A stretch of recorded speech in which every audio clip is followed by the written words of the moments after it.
یغضوا من ابصارہم، اہل ایمان سے یہ کہیے اے نبی کہ وہ اپنی نگاہوں کو ذرا نیچا رکھا کریں اور اپنی شرمگاہوں کی حفاظت کریں۔ اسی طرح مومن عورتوں سے بھی کہہ دیجئے وہ بھی اپنی نگاہیں نیچی رکھا کریں، اور انہیں نہیں چاہیے کہ وہ اپنی زینت اور سنگھار کو ظاہر کریں، کہ وہ اپنے گریبانوں کے اوپر اپنی اوڑھنیوں کے بکل مار لیا کریں، تو نہ کوئی مرد بغیر چادر کے نہ عورت۔ اور اسی لیے اس حدیث میں آتا ہے کہ جو شخص تکبر کرتا، اب یہ ہے جو محرموں کی فہرست آ رہی ہے جس کے سامنے عورت کھلے چہرے کے ساتھ آ سکتی ہے، ان کے شوہر نمبر 1، او ابنائہن یا ان کے اپنے بیٹے، او نسائہن یا ان کی عورتیں، یا وہ لڑکے ابھی وہ جنسی جو بھی باتیں ہیں ان سے واقف نہیں ہیں، اور نہ یہ ایسا ہو کہ وہ اپنے پاؤں مار کر چلیں۔ اور اے اہل ایمان سب کے سب مل کر اللہ کی جناب میں توبہ کرو، لعلکم تفلحون، تاکہ تم فلاح پاؤ۔ قل للمؤمنین یغضوا من ابصارہم، اہل ایمان سے یہ کہیے اے نبی کہ وہ اپنی نگاہوں کو ذرا نیچا رکھا کریں، ویحفظوا فروجہم، اور اپنی شرمگاہوں کی حفاظت کریں، ذالک ازکی لہم، یہی ان کے لیے زیادہ پاکیزہ ہے اور زیادہ بہتر ہے۔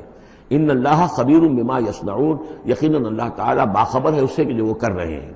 وقل للمؤمنات یغضضن من ابصارہن، اسی طرح مومن عورتوں سے بھی کہہ دیجئے وہ بھی اپنی نگاہیں نیچی رکھا کریں، وَيَحْفَظْنَ فُرُوجَهُنَّ، اور وہ بھی اپنے سطر کو پوری طریقے سے ملحوظ رکھیں اور اپنی شرمگاہوں کی حفاظت کریں، وَلَا يُبْدِينَ زِينَتَهُنَّ، اور انہیں نہیں چاہیے کہ وہ اپنی زینت اور سنگھار کو ظاہر کریں، إِلَّا مَا ظَهَرَ مِنْهَا، سوائے اس کے کہ جو از خود ظاہر ہو جائے، وَلْيَضْرِبْنَ بِخُمُرِهِنَّ، اور چاہیے کہ وہ اپنے گریبانوں کے اوپر اپنی اوڑھنیوں کے بکل مار لیا کریں، بِخُمُرِهِنَّ عَلَى جُيُوبِهِنَّ، یہ خمرہن جمع ہے خمار کی، خمار کہتے ہیں اوڑھنی۔ ایک دوسرا لفظ جو ہے وہ آئے گا سورہ احزاب میں، ان دونوں الفاظ کو علیحدہ علیحدہ رکھیے۔ تو یہ ہے کہ اپنے گریبانوں کے اوپر، گویا کہ یہ بھی پرانا ہمیشہ سے لباس، عورت کے لباس میں اوڑھنی بھی تھی اور عورت کے لباس میں چادر بھی تھی۔ چادر وہ لے کر نکلتی تھی جب گھر سے باہر جاتی تھی، اور اوڑھنی وہ رکھتی تھی جبکہ گھر کے اندر ہوتی تھی۔ یہی جو ہماری تہذیب کے اندر ہے، یہ عرب کی تہذیب میں پہلے بھی تھا۔ چہرے کا پردہ نہیں تھا عرب میں، چادر وہ لے کے جاتی تھی تو چادر اپنے اوپر ڈالتی تھی، اور مرد بھی چادر کے بغیر نہیں ہوتے تھے، نہ کوئی مرد بغیر چادر کے نہ عورت، بلکہ چادر ہی سے ایک شخص کا رتبہ معین ہوتا تھا۔ کسی کی چادر بڑی شاندار ہے، دوشالہ اوڑھا ہوا ہے، بہت قیمتی ہے، تو وہ بڑا آدمی ہے، وہ سردار ہے۔ کسی کے بیچارے کی جو ہے معمولی سی چادر ہے۔ اور اسی لیے اس حدیث میں آتا ہے کہ جو شخص تکبر کرتا ہے، الکبر ردائی، تکبر جو ہے وہ تو میری چادر ہے۔ اور یہ عرب میں یہ بڑا کسی شخص کی توہین کرنی ہوتی تھی اس کی چادر گھسیٹتے تھے، گویا کہ اس کی عزت جو ہے اس کو کھینچ لیا ہے۔ تو اللہ فرماتا ہے کہ جو تکبر کرتا ہے وہ گویا میری چادر گھسیٹ رہا ہے میرے کندھے سے، اس درجے جو ہے اللہ تعالیٰ جو ہے اس میں اپنی توہین محسوس کرتا ہے۔ تو وہ اپنی ان اوڑھنیوں کے بکل مار لیا کریں اپنے گریبانوں پر، یعنی یہ کہ یہ انسان کے لیے، عورت کے لیے، یہ اس کی زینت کا ایک بہت بڑا حصہ ہے، اس کی جو بھی چھاتی ہے اس کے لیے ایک اضافی کرتا اس نے پہنا ہوا ہے، لیکن کرتے کے اوپر مزید جو ہے یہ ایک بکل اس کی اوڑھنی کا ہو۔ وَلَا يُبْدِينَ زِينَتَهُنَّ، اس کے سینے کے اوپر یہ اضافی ہو جائے گا، وَلَا يُبْدِينَ زِينَتَهُنَّ، اور نہ وہ ظاہر کریں اپنی زینت کو۔ اب یہ ہے جو محرموں کی فہرست آ رہی ہے جس کے سامنے عورت کھلے چہرے کے ساتھ آ سکتی ہے بلا حجاب۔ اور یہ اتنی طویل فہرست جو دی گئی ہے، آخر سوچنا چاہیے کہ اللہ تعالیٰ نے یوں ہی ایکسرسائز ان فیوٹیلٹی تو نہیں کی ہے۔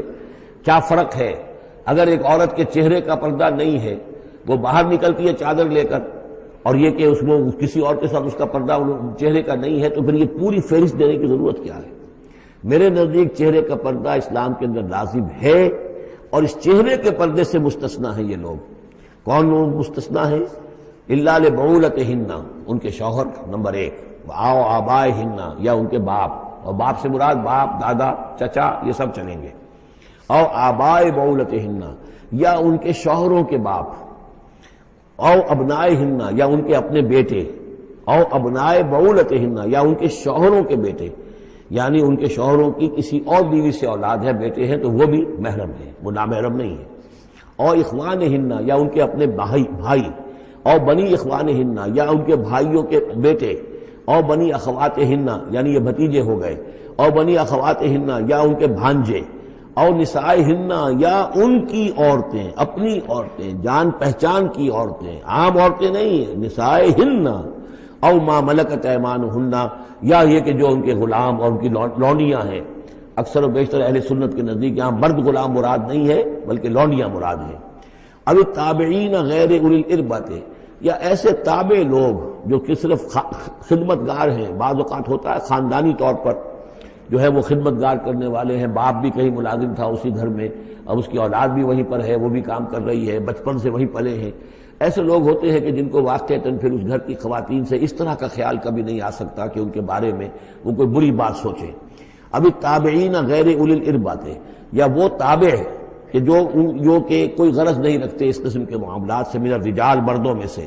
اب الطفل الذین لم یظہروا علی عورات النساء، یا وہ لڑکے کہ جو ابھی عورتوں کے جو مخفی معاملات ہیں ان سے واقف ہی نہیں، ابھی وہ جنسی جو بھی باتیں ہیں ان سے واقف نہیں ہیں. ولا یضربن، یہ اب یہ فہرست مکمل ہو گئی. یہ ہیں محرم لوگ جن کے سامنے عورت بغیر چہرے کے پردے کے آ سکتی ہے.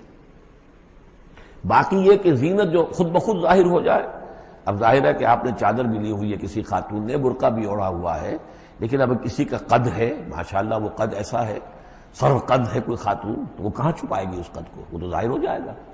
جسم متناسب ہے، اب وہ جسم تو ظاہر ہو جائے گا. اس اعتبار سے ما ظہر منہا کو لوگوں نے لے لیا چہرے کے لیے، یہ بالکل غلط ہے.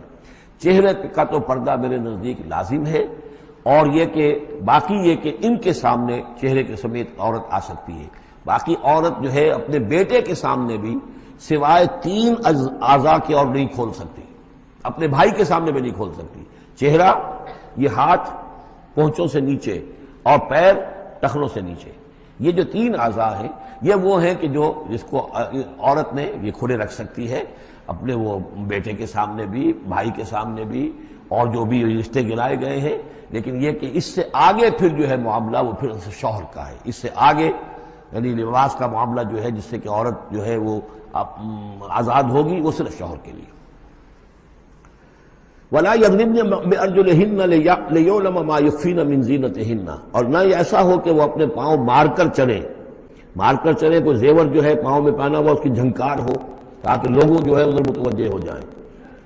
لِيُعْلَمَ مَا يُخْفِينَ مِنْ زِينَتِهِنَّ، تاکہ زینتہن، تاکہ لوگوں کے علم میں آ جائے کہ کیا انہوں نے چیز چھپائی ہوئی ہے اپنی زینت میں سے، کیا زیورات پہنے ہوئے ہیں. وَتُوبُوا إِلَى اللَّهِ جَمِيعًا أَيُّهَا الْمُؤْمِنُونَ، اور اے اہل ایمان سب کے سب مل کر اللہ کی جناب میں توبہ کرو، لعلکم تفلحون، تاکہ تم فلاح پاؤ. رسول خدا صلی اللہ علیہ وسلم نے فرمایا ہے کہ میں نے جنت میں نظر ڈالی تو اکثر بے پیسہ والے دیکھے، اور میں نے دوزخ پر نظر ڈالی تو اکثر عورتیں دیکھی. حضرت ابو سعید خدری رضی اللہ تعالی عنہ سے روایت ہے کہ رسول خدا صلی اللہ علیہ وسلم ایک بار عید یا بقرعید کی نماز کے لیے عیدگاہ تشریف لے جا رہے تھے. راستے میں عورتوں پر گزر ہوا تو آپ نے ان کو خطاب کر کے فرمایا، اے عورتوں صدقہ کیا کرو، کیونکہ میں نے دوزخیوں میں اکثر عورتیں دیکھی ہیں. عورتوں نے عرض کیا، کیوں؟ آپ نے فرمایا کہ لعنت بہت کرتی ہو اور شوہر کی ناشکری کرتی ہو.